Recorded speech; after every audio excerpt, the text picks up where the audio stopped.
தமிழ் உரைமரபில் இறையனார் களவியல் உரை மிகச்சிறந்த உரையாக முதல் உரையாக நமக்கு அமைகிறது. அந்த உரையிலே வரக்கூடிய ஒரு பகுதி அது அகப்பொருள் இலக்கணம். தலைவன் தலைவியை சந்தித்து விட்டு திரும்பி வரும்போது அவன் வருத்தத்தோடு வருகிறான். அதை பாங்கனானவன் அவனுடைய தோழனானவன் பார்க்கிறான். அப்போது தலைவனிடம் கேட்கும் போது தலைவன் வருத்தத்தோடு இருக்கிற காட்சியை பார்த்துவிட்டு அறிவுரைகளை தலைவனுக்கு சொல்ல தோன்றுகிறது.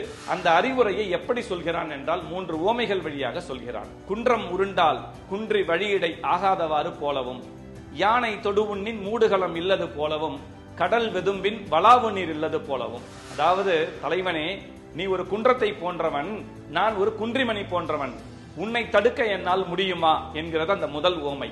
இரண்டாவது, யானை உணவு உண்ண முற்பட்டு விட்டால் அந்த பாத்திரத்தை எந்த மூடி கொண்டு மூட முடியும்? நீ யானையை போன்றவன், நான் அந்த மூடுகளம் போன்றவன்.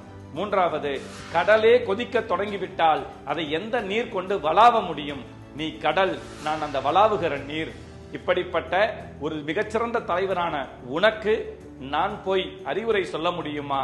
அதனால் நீ இதிலிருந்து உன்னை தேற்றிக்கொண்டு வெளியே வர வேண்டும் என்று இறையனார் களவியல் உரை மிகச்சிறப்பாக எடுத்துரைக்கிறது.